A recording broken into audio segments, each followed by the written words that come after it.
everybody, and welcome back to another episode of Tiny Bunny. We are back with episode 4 of this incredibly insane visual novel horror game, and I'm very excited to see what happens. Also, turns out I've missed a lot of content. Apparently, I thought I was choosing the right choices, and apparently one choice I chose back in the forest when you got in the fight. Apparently, if you chose the other option, it would have led to a whole lot more content. But you know what? Oh well. We'll check that out another time. We're going to continue with this playthrough and see what happens in the end.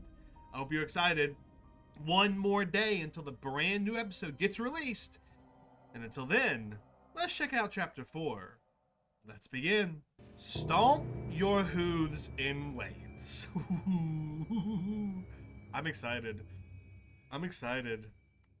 All the kids are going missing. I couldn't believe it at first, but Lila didn't come to work today. The test is off. I remembered Katya. She was both beautiful and mean. Katya, the first girl in our class whose body started maturing to the envy of all the other female students. The main source of gossip, a snake, and a bitch. I continued scribbling in my drawing rows of pines and 2 small figures flying between the treetops in the full moon. Shivers ran up my shoulders, sneaking playfully under the hem of my shirt. Even though the soaring through the sky felt so simple, there was still something evil weighing me down. The culprit was definitely still in the village. They were hiding something horrible under a mask of pieces. I still don't know if I trust the fox. I really don't. What are you drawing? Embarrassed, I covered up the notebook, as if there was something shameful about the figures above the forest. Nothing really, just fooling around. Polina put her elbows on the desk. I had already forgotten how light and graceful she was, just like a violin.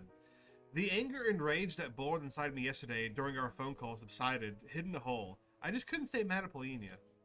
I wish she could also jump around with us after stripping away her mask of fake. Oh no, man! I feel like the people we have seen in the masks are the missing kids. So I'm wondering if there's a new one that'll show up. The owl is a kid we haven't seen yet.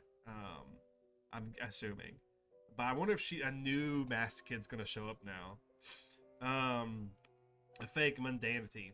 I smiled, imagining Polina's skirt flapping in the the stars sparkling all around her, her asking in bewilderment whether it was all a dream, and myself telling her that it doesn't matter. Polina's expression grew dark again. It's also tragic that I find it difficult to empathize with her. I tried so hard, but then I remembered all her nasty deeds, and Polina shook her head. I'm a monster, aren't I? No, I thought. You are one of the most beautiful girls I've ever met, but alas, you're only number 2 on that list. I decided not to say that out loud. He is completely head over heels for the fox now. Head over heels completely. Is it not okay that I felt worse when I lost my questionnaire than when she went missing? My nostrils picked up the smell of candy, tree resin, and fireworks. You lost your questionnaire? Yes, somebody there is reading other people's secrets now. Yes, in the forest, I thought, imagining those crooked branches turning notebook pages, touching the childish handwriting with their icy twigs. I hope the search goes well. I was unsure whether she spoke about Katya or her notebook. I wanted to ask her about it, but then I noticed Polina's intense stare directed at me. What? You've changed. I smoothed my hair flat, surprised. I just didn't sleep well tonight. You're a different melody today. Some mysterious ancient tune. Oh, that's so weird. That's gotta... I don't know. It's just something weird about that, too. The whole music thing. I thought about the flute's melody streaming between the bushy treetops. I hope you haven't told anyone about our chat yesterday. Of course not. She nodded as if acknowledging that she can fully trust me. I was unsure whether I merit such trust. Her hair cascaded down around her shoulders. The smell was so wonderful that it sent me flying towards the glowing stars of my inner cosmos without any magic. Basha jumped at me like that Jack-in-the-Box toy and yelled in my ear. Looky here, having a lovely-dovey time, eh? Hey, Four Eyes, are you trying to pick up Polina? Polina came to my help, even though I didn't ask her to. Or maybe I did, with my apparent appearance. What's with this nonsense? We're just friends. Is he your girlfriend, then? Do you go buy dresses together with this fag? He's not a fag. Leave Petrov alone. I need to do something, but I just sat there, clutching the edge of my desk. Romka gave me such a deterring snort. Deterring short, I mean. A girl saved you, ugly face. I'll let you live for now. My enemies left the classroom golfing. Polina showed me a sad smile. Be strong. I wanted to scream that I couldn't. I couldn't be strong and stand up to these. It's good. I couldn't stand up for myself or anyone else. I'm pathetic. I wanted to disappear in the forest, stick myself into the snow. I wanted to go home, get under my blanket, far away from humans. Polina left, and the thoughts that were terrorizing me finally made me weep. I stayed late at school, after school again, to escape Romka's ire for my rash act of talking to Polina, which meant I had to drag my feet towards home in twilight. A bored school janitor rapped his shovel against the asphalt, the asphalt, and the upperclassmen blew out smoke that formed clouds similar to the dialogue bubbles in comics. I wanted to fill those bubbles with friendly words, but there was nothing friendly about the icy stares those guys gave me. I was leaving the unpleasant world of stale buns and nasty insults. Someone shoved me near the stairs. Didn't their parents teach them to apologize? I crossed the village and slowed my pace near the bridge. I turned my head around, looking for my fox friend, but neither she nor my other new friends could be seen anywhere. I was met with a silent forest. It felt like a crouching predator pretending to be asleep. It still watched me with one eye, from under the half-closed eyelids, and I walked through it, my fingers gripping the backpack straps, looking at my feet through a pair of glasses. Katya! Katya! Once again, black shadows flashed among the naked trees, shouting the names of a girl, who was most likely already dead over and over. The sunset fizzled over the pine tops like a flame from a gas burner set to a minimum. I walked forward, trying to hide my head on my shoulders, avoiding the sight of the crooked trees. The house was a dark stain on the white snowy blanket. The front door was open, swayed slightly to the wind. It felt like my skin was getting covered in rime. I clenched my fists. Darkness oozed into the hallway, and snowflakes floated inside along with it, landing softly on the rug, like a pack of vultures that sensed their food. I stepped into the doorway with the utmost caution. For a moment, I thought I heard someone talking in the kitchen, but it turned out to be the radio broadcast. The previously mentioned cyclone is getting even close to the region. The official forecast for tomorrow suggests gusts of wind reaching up to 70 kilometers per hour. Enigma of Russia has called on citizens to exercise extreme caution. The roads are closed off. The cold air streams coming from the Arctic, bringing massive blizzards. Oh, I heard voices coming from the upper floors too. The staircase let out a long squeak. I took one step, yet my heart managed to beat 6 or 7 times in the meantime. The door to my parents' bedroom was ajar. A shadow play unfolded inside a light spot. Black silhouettes were performing a dance of hatred. Mom hissed at Dad, her wrist flying towards the ceiling, and towered over her, his hands crossed on his huge chest. We're all in danger, and it's your fault. And stop lying, you saw him in the village. He found out where we live. It wasn't him. I've read about the things your buddies are capable of in newspapers. I ran towards my bedroom. My parents were in the middle of another quarrel where they showered each other with mutual accusations. Dad let out a low, beast-like roar. Make them stop. Olya stood in the corridor, pressing her little palms against her ears. Her face, swollen from crying, made my skin freeze. What happened? They're going to divorce. I hugged my sister and held her tight. My tongue refused to listen to my commands, to look for excuses. It felt like the screams were coming from every direction. Right, left, up, down, splitting my head apart. Swear words rained down on us, so we covered our heads with our hands, like refugees running from a bombing. I want to escape. To your room? No, far away.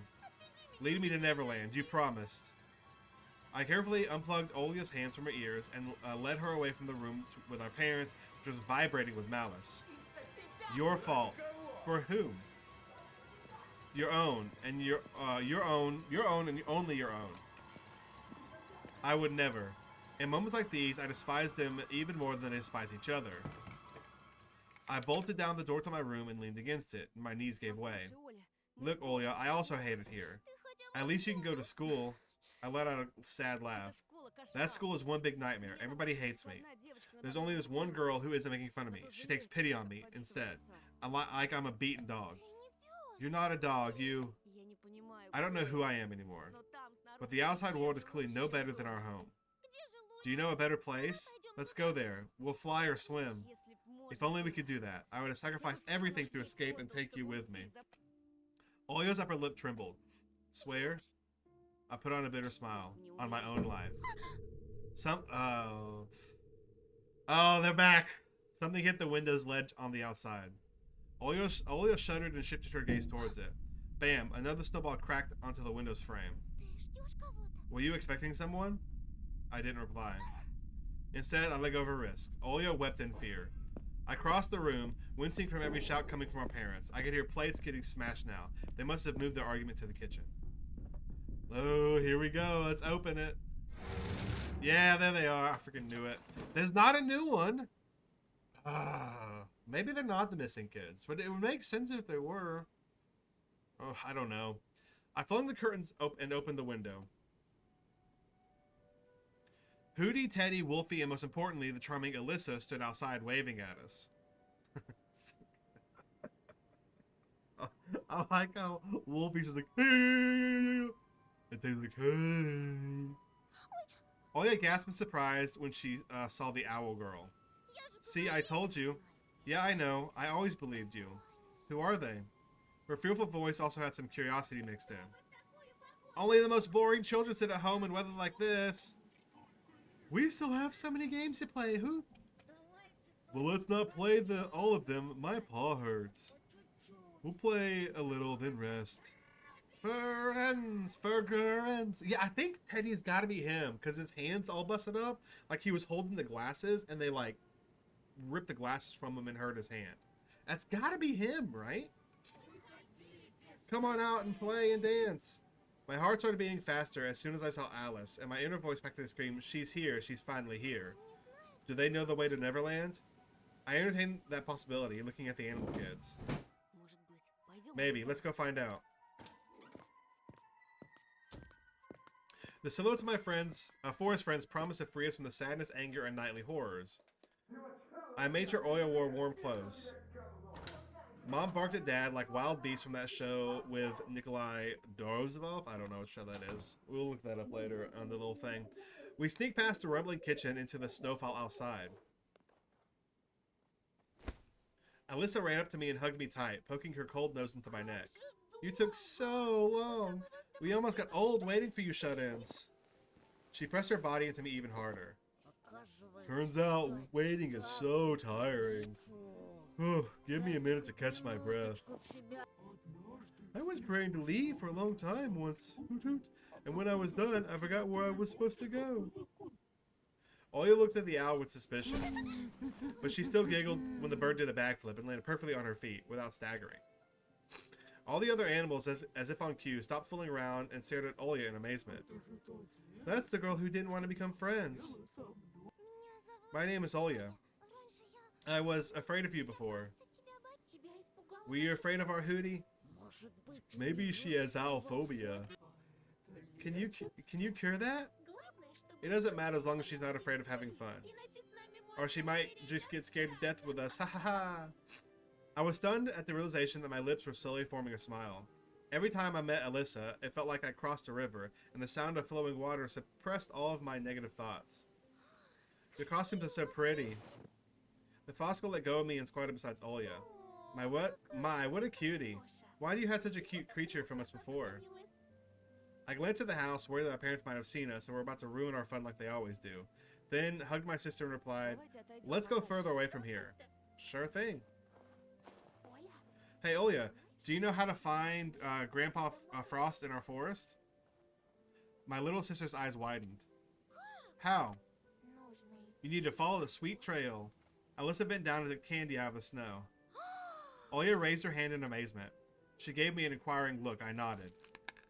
My sister munched on the candy. Wait, do we have Grandpa Frost in our forest? Why didn't you tell me? I did this afternoon. But I sleep during the day. Right, I told you while you were sleeping. Oh, the tail moving. Oh, she's like the only real one. Well, the owls got real like wings. Maybe the longer, I think the longer they have like the mask, the more animalistic they become. So like the owl, and then now the wolf, and he's added the most, and now the bear. Yeah, that's got to be it. Alyssa dashed away, wiggling her red tail like a torch's flame. Olya went after her without thinking and laughed after taking another candy out of a snow pile. You were so lively, it makes me sick. You're so lively, it makes me sick to the stomach. And you stop being so passive. Run with us to Grandpa Frost while there are still presents left. No way. I don't believe the fox's tails and this 10 pounds of sweets drop onto my head right now. That's funny.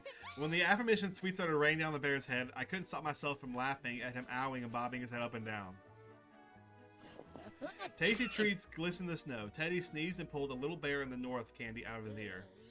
I take an hour long nap and then count all these chocolates. I suspect there are no more than 3 pounds here. Alyssa shouted at us from the other side of the forest. Maybe in another life. Hurry up, Grandpa Frost is already tired of waiting for you in this castle. I shrugged and ran, loosening the grip of fear I felt all this time. Something around whizzed past my temple. I decided it was a snowball, but then Olya proclaimed, Zephyr!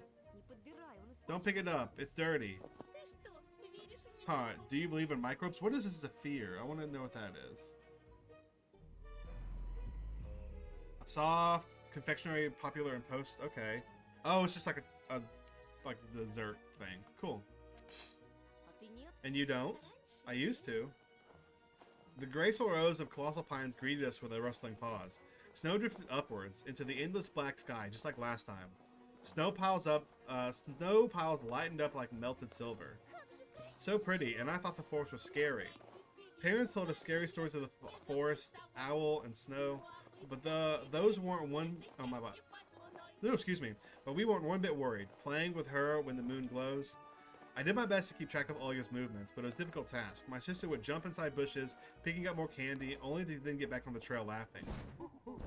Hootie flew over our heads, landed on the branch, and started hooting and shaking her head. Wolfie dug in the snow with his face, dragged out a pile of bubblegum, and swallowed it without taking off the wrapping. Your tummy will hurt. Wolfie got scared and spat out the gumball. Lies, lies, lies. Nasty flies. Tummy aches don't exist. All that nonsense only happens to grown-ups. Alyssa stopped in her tracks and moved a canopy of intertwined branches to the side of a pompous manner. In a pompous manner, like you would throw the curtains in a theater. Behind the obstacle lay a clearing. There stood an ice castle glistening with silver. Is this real? Should I pinch you? There's no need to pinch her. We stared at the sparkling miracle. Its towers and walls were made out of snow and icy marble. I heard a calming sound of ringing bells. There was also the smell of chocolate and burnt sugar in the air. Welcome to our humble abode. Come on in. She didn't have to invite us twice. We entered the castle, spinning around and squinting from the blinding sparkles. Oh, that's weird. Oh, that's kind of super weird. Grandpa Frost sat atop a shiny throne. Puffy Pom-Pom swung atop the 2 peaks of his hat. Snow white beard covered his kind smile. He looked just like I imagined him back in the day when I still believed in Mom's fairy tales. Tall, strong, and hairy. Radiant frost and warmth at the same time. And his voice, low and syrupy, enveloped me like the smoke of a festive bonfire. Anton and Olga. You probably got tired while waiting here, my dear children. Oh no, Grandpa, we got here really fast. My sister spoke with the castle's master like she never spoke with adults, in a lively, carefree manner, as if they were the same age. Of course, I know all about it. I have a lot of friends, and they tell me everything. If you were diligent all year, I'll bring you gifts, my dear. If you're lazy and upset, please forgive this kind old man. Candy wouldn't encounter lazy bones and downers. I'm not lazy. This too I know. He gave us a long, evaluating look. His real face was hidden under the Grandpa Frost mask. I was just standing there, unblinking, my gaze glued to the old man. I could accept children living in the forest and fantastical jumps towards the moon, but seeing Grandpa Frost in his frozen castle left me completely speechless. I have something special for you two. A sack appeared in the giant hands. My nostrils got attacked by the aroma of cocoa, halva, and tangerines. Thank you, but we've already eaten some candy. Grandpa Frost pierced me with his eyes. Oh, ho, ho, ho. You call that candy? That was nothing. My candy is special, straight from Neverland. Oh, ho, ho, ho. Oh no, I don't know. From Neverland? I give them to you right away. You clearly deserve them. But rules are rules. You need to solve 3 of Grandpa's riddles. Want to try? I tried splitting my parched lips apart, but Olio was the first to reply. Yeah. Here comes the first one. It's a home for cars and all sorts of tires. I looked around at... Oh, gosh. I looked around at the masked children. They stood without moving in the corners, but their shadows danced on the walls. I heard a low hum, and in my confusion, I thought it was the sound of the rumbling stomachs. A garage. Correct. Oh no. Now on to the second one. You try to solve it too, Anton. All day long, to shadows they belong. They rattle the plates and hiss at their mates. My eyebrow shot up in confusion. Moms? Oli raised her hand. Can I? It's a kitty. Correct? Oh, here's the last one. Solve it and the gifts are yours. Oh, but what a stroke of bad luck, my dear children. I completely forgot what that riddle was about. Maybe our little animal friends can help us.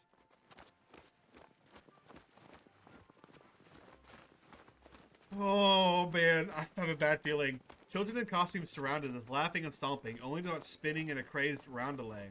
That somewhat reminded me of the dance under my window on that fateful night. Grandpa Frost sits on his throne, at the kids he's smiling back. Please don't make them wait too long. Come and open your old sack. Grandpa Frost burst out laughing, satisfied. Okay, you've proved yourself to this old man. Here you go. He scattered the mountains of sweet from his scarlet sack, some of which I'd never seen in commercials before. Bubblegum, all of shapes and colors with tasty aromas, and insert sticks sticking out. Lollipops the size of fist, tangerines the size of Ola's head. And there were also Snickers, Mars, Bounty bars, and Kinder Surprise eggs that we haven't eaten for so long already. I see no Three Musketeers bars. Or M&M's. Come on now. Or Crunch bars. Come on now. Come on now. Wow, thank you. I wiped away the tears of joy with my sleeve, and my inner voice persuaded me to get rid of all doubts. This is exactly what I wanted for my sister and myself. And the true Neverland, without bullying and taboos. We're finally going to be happy. Grandpa Frost straightened up as he left his throne and threw his hands in the air over the treats.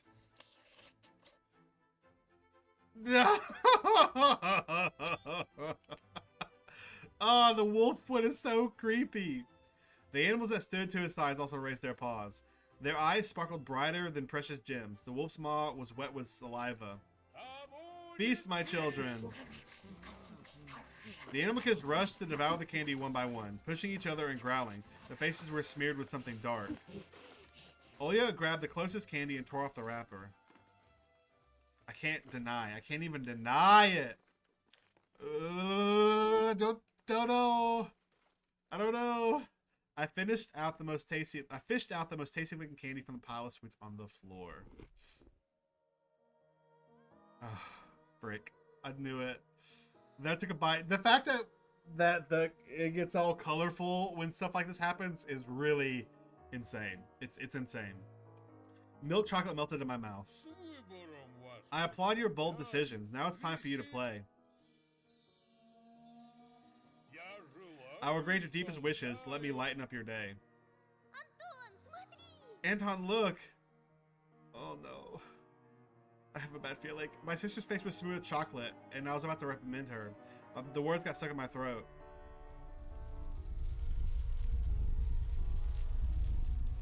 A giant spruce shot towards the stars and disappeared somewhere in outer space, crowned by a giant moon. Giant balls shined on its branches. Garlands of lights gleamed with all the colors of the rainbow. The roof disappeared, and myriads of constellations sprawled on the night sky above us. Music, laughter, and the smell of evergreens and sweets. And Teddy and Wolfie and Hootie danced beside me, and the snowflakes floating backwards. I bursted out laughing, touched the bushy golden tinsel. It was all real. Is that it? Are you talking about Neverland by any chance? Is this Neverland? Alyssa performed a theatric bow. Christmas balls gleamed and shimmered, and my soul simmered in the unison with them. I was becoming the magic winter forest, the soft evergreen, all the constellations at the same time. Welcome home. This is where my home always was. The snow sparkled, almost blinding me. Olya started spinning in a dance. She grabbed a candy with each of her hands. That's kind of cute. Too bad something really bad's about to happen, I bet. That's funny. Wolfie juggled surprise eggs. Did you see that? Consoles, handheld games, dolls, and the Transformers figures lay underneath the spruce as if they were all bought here by trucks. Is this for us? I realized I was also dancing, so I replied while moving. It's a bit too much for just the two of us. I'd share it with somebody, and what do you think? Only if it's somebody nice. A group of children stood at the edge of the woods, their enchanted gazes directed at our celebration. Hey! I jumped across the whole clearing and glided to the ground near them. Want to come to us? Who are these kids? Can we? Of course. The kids took each other by the hand. I led their procession towards the gift. There was no better feeling than leading someone on the road to their dreams. This kind of gives me Pied Piper vibes, in a way. The Pied Piper fairy tale where he leads all the kids out with the flute, which there was the flute thing playing earlier. I wonder if that had this story has similar themes to that. I don't know, because I don't know the original story, but I wonder if it might. It'd be kind of cool if it did, but also that if it's its own thing, that's cool too. The holiday party was finally in full swing. In every holiday, just like in Beautiful Apple, always sat a nasty little worm called transients. Yet here, under the bristled paws of a magnificent spruce, holidays never ended. Are you happy, Tosha? I am. Up in the sky, majestic fireworks went off, illuminating the dancing figures. My eyes wetted, my muscles sprung up. I tilted my head backwards to look at the moon and screamed at the top of my lungs from overflowing emotion. Are you happy, Bunny? I jumped towards the stars and did a flip. All of Neverland could hear my screams. I am happy. Oh, I feel like something bad's about to happen. No, they just wake up. I'm so nervous. Something bad's. What if Olya's gone? For the first time in the long days I spent in the new house, I woke up with a smile on my face. This time, happiness had a tight grip on me. I stretched, enjoying the sweet sensation of every cell in my body. Outside, I could hear the joyful chirping of beautiful red, chest-filled bullfinches who celebrated the bright January sun. Their chirping granted me hope that the naked forest outside my window would someday turn into a lush paradise for my parents and my little sister. The corridor was filled with dog barks and the patter of tiny feet. So the door of my bedroom flew open, greeting me with a warm breeze and the aroma of freshly made coffee. Olya stood in the doorway, shining with happiness, holding the cute Zulka, who wiggled both her body and tail. Look, Tosha. Look, Pop said she can stay. Tears of joy formed in my little sister's eyes. I have my own dog now. I couldn't help but jump up from the bed upon hearing this wonderful news. That's Zulka, whatever her name is. Zuka. No, her name is Princess. Right, Your Highness? The dog barked in agreement. Knock, knock. Can I come in? They're too happy. They're too happy. Something ain't right. To my complete surprise, Dad stepped through the doorway, smiling and hugging Mom, which was outright bizarre. What do you think of our new family member? This idiot threw herself under my car. I barely avoided her. I got my car scratched, though. I thought I'd choke her with my own two hands. But then I looked in her eye, and there I saw, how should I put it, intelligence? Yeah, and the poor thing was shaking all over. And then I said, all right, if you manage to make it home without soiling my seat, I'll let you stay. Princesses can't soil anything. We all laughed in unison, just like the good old days, when every little thing could easily make us burst out laughing. Well, why did you stop? Continue with your stories. Mom gave Dad a cunning look and he turned away, red as a beet. They were acting like total shit kids. There's more good news. Your dad got a promotion. I couldn't exactly be happy about it since the chief accountant went missing and all. What if what if the missing accountant's the Santa? Or Grandpa Frost. But you know, for us, it's a silver lining. Does that mean you'll be away from home more? That means double the bonuses. That's at Karina. Which means you all should prepare for a family trip next week. My heart started beating faster after those words. Where? Olya loosened her grip on the stray. Are we going to McDonald's? Heck yeah, we are. McDonald's. Come on, Olya. Aim higher. We've been planning this trip for a long time, but something always messed it up. We're so sorry about that, kids. Mom wiped away a tear with her fist. It's okay, Karina. Now it's all in the past.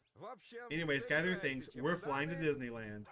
My sister and I jumped. They're not going to make it to Disneyland. If this is real, if this is real, they're not making it to Disneyland. My sister and I jumped to the ceiling with joy. The dogs also got excited from the passionate speech and joined us. Hooray! Disneyland! Disneyland! I'm just going to say, Disney World is much better than Disneyland. I know there's a bunch of them everywhere, and I don't know which one they're specifically talking about, but here in the United States, World is leaps and bounds better than Land, so just saying. Our jubilant screams filled the house, rushed through the attic and drain pipes, flew across the front yard, and sneaked into the shining white forest, taking the scary D word away with it. I swore that I remember this day forever. The days when my parents finally dropped their derisive mask, and underneath them were the faces of parents we always knew and loved. I don't trust it. Lila still haven't returned to school after Katya went missing, so today I was able to get a good night's sleep and went to school when it was already bright outside. The trail led to a snow-white plain with blackened houses in the background. They pumped out gray smoke that carried the smell of birch and pine logs. The freezing cold of the night had finally let up. It fell into a slumber under the early sunlight. Ice sparkles appeared on the white caps atop the houses. I stopped, confident that nobody could spoil my good mood today. Not even my personal tormentor, oh gosh, I'm not even going to try him, or his nasty crony, it's Romka and Biasha. Not even the shining knife that threatened to cut me up like a dead fish. Not even the mix of disdain and pity that Polina's rare glances. All of that left in the past, forgotten like a bad dream. All of that was gone forever. A cow let out a long moose somewhere in the distance. I fell out of my fleeting daydream and walked forward, crunching with a snow blanket under my soles. Fluffy cows floated above my head. I recognized the friendly shapes of animal kids in them. Suddenly, a snowball landed on the back of my head. Girlish laughter that reminded me of a small ringing bell in the spring breeze tickled my ear. I turned around, expecting to see the lovely guide into the dream world, my dear Alyssa. Yet, instead of a fox girl, Polina stood in the trodden path behind me, with her faithful violin case in hand. Got your head in the clouds again, huh, Petrov? She lunged at me with contagious laughter, locking her arms around my neck. I just stood there in awe, drowning in the sweet aroma of her perfume. Did something happen? She flashed me an embarrassed smile. I saw her cornflower-colored eyes gleam. My grandpa, he can walk again. Can you believe it? Something's not right. The local doctor had no faith in him, but it's like he stood up and started walking just to spite him. Oh, this is the happiest day of my life, Anton. She dug her face deep into my chest, tightened her grip on my neck, as if I was more than just a friend to her. I stared, looking around anxious. Polina, somebody could see us. Are you worried about Romka?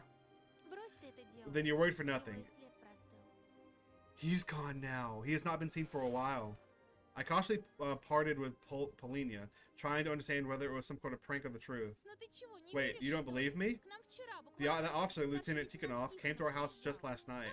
He said that Vyasha, along with Romka, his buddy Romka, went missing. They're both gone. A group of skiers glided past us straight into the forest. Polina leaned to my ear, sharing her whisper with me, her eyes still locked on the skiers. As far as I know, Tikhonov suspects that all the previous cases were... Oh, no! Oh, no. Romka's fault. No way. I was shocked myself. There were rumors that Romka went well off the deep end. I mean, I'm not exactly surprised to hear that. What do you mean? Haven't you heard? He's from a very troubled family. I don't even want to imagine what had been going on in their home. So apparently you can actually become friends with him. I learned while looking at achievements, spoiled myself. I wonder what this would be if you became friends with him. That makes me really, really wonder. Romka always seemed excessively aggressive to me, always angry at me without a good reason. Now the darkness that he harbored within overflowed onto the outside world and let multiple small innocent souls into the demise, as well as his own. It was hard to believe, but the first time I laid eyes on Romka, I thought that things would end this way. Let's move or we're going to be late. Polina grabbed my hand and started running along the village road, accompanied by joyful laughter. With every step, every laugh, and every joke, the warmth I thought I'd forgotten enveloped my heart more and more. What if this isn't real? Because like his perfect world? I don't know. I don't think it's real. Or well, it's like his perfect world now. The all-consuming feeling of falling in love came back to me, this time for good, it seemed. I tried letting go of Polina's hand near the classroom entrance, embarrassed that her classmates might taunt us. But it was as if Polina didn't care at all. She only gripped my palm even harder while opening the door. Oh, there's no one there. And she was right. Now that the cunning Katya and the heartless Romka and the sneering Biasha were gone, our class looked as if it was sanitized from the parasites, became friendlier and kinder. I didn't get looks of overflowing with hatred anymore. There was nobody to spitball a chewed paper at me, through an empty shell of a ball pen. I sat at my lonely desk when Polina joined me. I wasn't surprised at all. She was so charming that I could call her my muse. How old are these kids again? They're like 15, 16? How old are these kids again? Younger than that? A wave of inspiration hit me, and I couldn't help but pull my sketchbook out of my bag. I licked the pencil lead with my eyes glued to my model. She smiled at me again. What's on your mind? No worries, a professional's at work here. I drafted the shapes of her mesmerizing figure. You know, I've watched you... That's weird, buddy. I've watched you from here often. She glanced at her formal desk, and then fixed a strand of her hair behind her ear in embarrassment. Really? I outlined her cute cheeks with multiple wide lines. It was the first time I was able to grasp my proportions so precisely. Polina. Yes, Anton? She froze in place, afraid of disrupting my work with one wrong move, and dispelled the magic from the moment. Lean a bit more, please. Lean here a bit more. Yes, like this. Good. How old are these kids again? Choking from the anxiousness, Polina loosened the knot in her kerchief. I've always wanted to draw you. Our eyes met. Oh, Anton. My pencil slid across the paper furiously, adding to the shading onto her chest. Say, would you like to become the main heroine of my comic? Pleasant shivers ran across her body. She rolled her eyes back enraptured. Okay. Yes, yes. This can't be real. This cannot be real. Yeah, no, absolutely. He is in a trance. He's about to get freaking eaten by something, I bet. Or something weird's happening. I've been waiting for you to ask, darling. Uh-oh. The lead couldn't endure all of the tension cracked, bursting into a million tiny pieces. Wait, what? Mr. Hyde, you became a monster. That's the achievement I just got. I couldn't believe my eyes when I looked at the drawing. I was looking at a terrible daub. In the place of where Pam's face was just a second ago, now rested some sort of formless mess. It took me some time to realize that I was sitting alone in an empty classroom. What the heck? I didn't mean to clip super fast. What was my history? Shoot, how do I find history again? Whatever. Somebody wrote down nursery rhyme. Something. It's empty.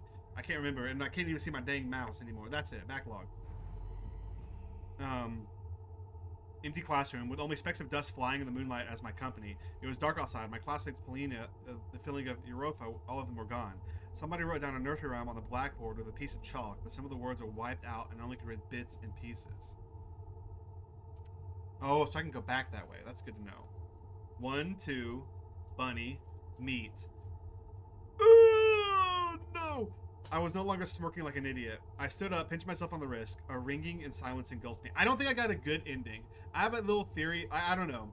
Like, the achievements are interesting. They're either white with a black image or black with a white image. And I think the white with black in them are actually bad. Bad, like, they're not the good path. And I just got that. So I don't know if this is I think we got a real bad ending, champ.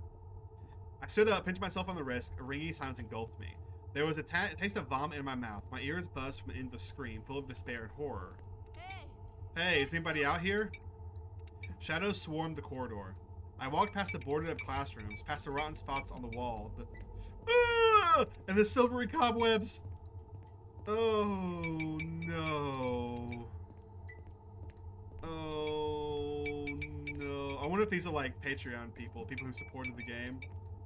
Yeah, it definitely is. These are people who supported the game, because you can see like top right here, right here, and right here. Man, one day I want to get my image in one of these things. This is really cool. This is really cool. This is awful, but really cool at the same time. I walked past the boarded up classrooms, past the rotten spots on the cobwebs. Spiders crawled under the ceiling. Lamps flickered anxiously. I stopped before I noticed the board, stunned. Hundreds of new photos were added to those of Simeon and Katya. Black and white printouts were glued to the top of each other. The perfect collage of childish faces stared at me with empty eye sockets.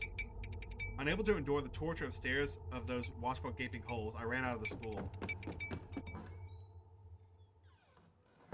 I crossed the front yard and reached the road where the wind was whipping up powdery snow. No people, no cars, no birds. Low clouds got stuck on chimneys. Windows that looked like they were painted over with ink. Photos of missing people enveloped lampposts and fences like paper skin. Mostly kids, but some adults too. If like all the people who once lived in this village now become black and white ghosts in the photos with a missing persons label. I dragged my feet forward along the dead street. Some houses had their windows smashed. The wind made itself a home there, wandering the rooms. Every gust made my front door swing. Kids' coats hung from the fences, their sleeves moved, stretching out towards me. An empty village, an empty husk. What happened here? Oh gosh. An overthrown waistband rumbled across the back alley. Something flashed inside a window frame of a charred village store. I ran away from the city facade. Then I heard a guttural roar coming from the well. I started walking faster, trying not to pay any mind to the darkness inside the forest yards, inside the bloody doghouses, inside the crooked shacks. The moon appeared from under the clouds. Something flew over my head in this draining silence. As if a crop duster flew from one roof to another, a huge shadow loomed over me. I rushed to the right, hoping that I wasn't noticed. A small green house in front of me was my shelter. I pushed the gate, crouched, and scampered towards the porch. I tugged at the doorknob. The front door was open. Oh, it's her house. It's her house. A wheelchair rolled out of the darkness, almost hitting me, tumbled down the stairs, clanging with its wheels, stopped near an apple tree. I followed it with round eyes, turned my gaze to the house again. The corridor was obscured by the dark, empty frames on the walls, glass shards on the floor. Is there anybody here? I heard growling in reply. Oh. From around the corner at the end of the corridor, a furry paw appeared, and after it, a scaly beast face with pair of burning eyes. A huge, overweight beast crawled out on its belly, like a snake, writhing like a snake. I could barely fit inside the corridor's mouth. It squeezed forward, clawing at the floorboards. I'm just getting hot. I gotta take off my jacket. Its main maws clanged like a bear trap inches away from my face. The beast got stuck. What the heck, man? It banged its paws on the walls, spitting saliva in every direction. I turned around. I needed to get the hell out of this nightmare. A hunchback owl, bigger than the average human, landed near the front gate, stood in my way. Its beak kept on clicking. A snow pile bulged nearby, and something reminiscent of a giant shrew crawled out the outside. Yeah, the more they wear the mask, the more animalistic they become. I fell to my knees as it prayed to these eldritch creatures. A figure draped in a dirty fox... Oh no. A figure draped in a dirty fox scalp crawled out of a dark hole, smiling with all its teeth. Its tail dragged after it, a piece of vertebrae laced with torn sinew. The creature's bodies became extremely distorted, and I decided I was going insane. These are crazy! These are actually crazy. They seemed... That looks like wolf a little bit. That's wolf. That is... Maybe. They seemed small next to me at one moment. Small as a child, only to stretch higher than any of the desolate houses than the next. Man-eating creatures towered over me. Something kept on writhing in their stomachs as looking the way out. The longer they stared at me, the wider their twisted smiles, their death masks became. Oh. It is her. I knew I should have trusted the freaking fox chat. We had such a long feast. Oh my gosh. The mutilated fox taxidermy mount licked its lips. Its tongue looked like a black centipede, longer than my forearm. The nasty insect ran between the razor-sharp teeth and dropped into the bottomless pit that could swallow the whole world. Hoo-hoo. Sweet meat, juicy meat. Oh, I wanted a screenshot of that. Whoops. We devoured it, and we won't stop.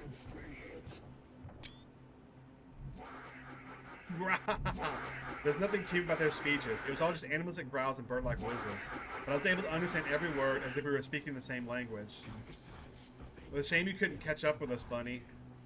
Oh, we did something wrong. You couldn't bite the moon. That's good. You stole my food. You stole my food, traitors. You refused to eat your family, remember? But... Hoot, hoot. Hoot, hoot. Pathetic meat, worthless meat. You are absolutely useless, brother. You make me sick. Grr, shame, shame, that was Wolf.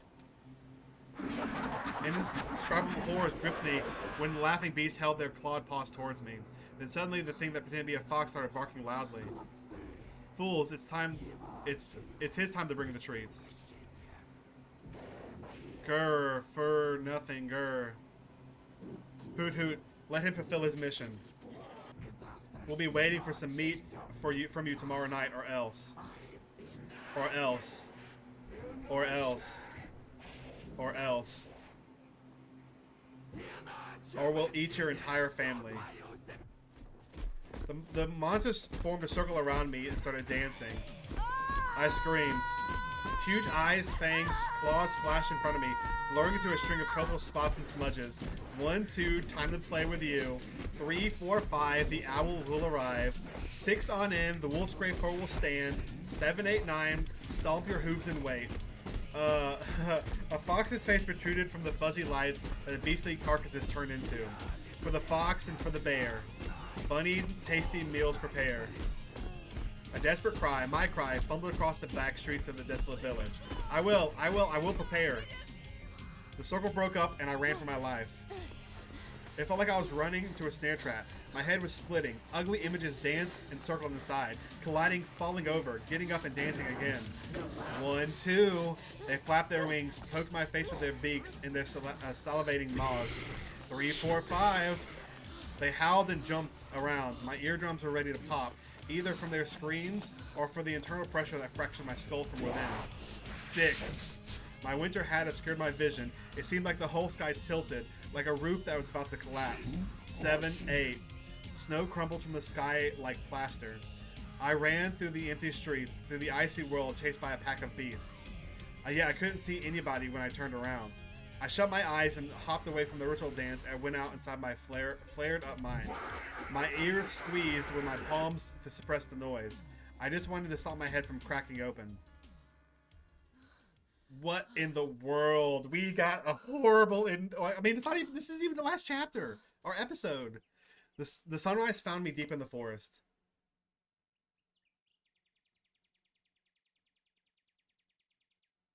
What? What? Okay. Well, there we go.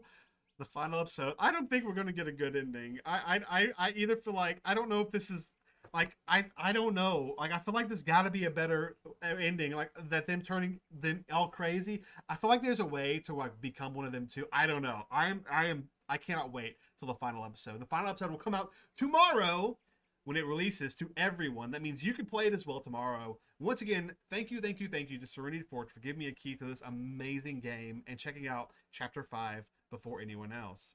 I hope you're excited to see how this ends. We'll probably check all the other endings out too, because there's 20 of them and whatnot, and I'll be making shorts and videos on it. So be sure to subscribe to the channel to check those out and join us on the live stream when we stream this game as well.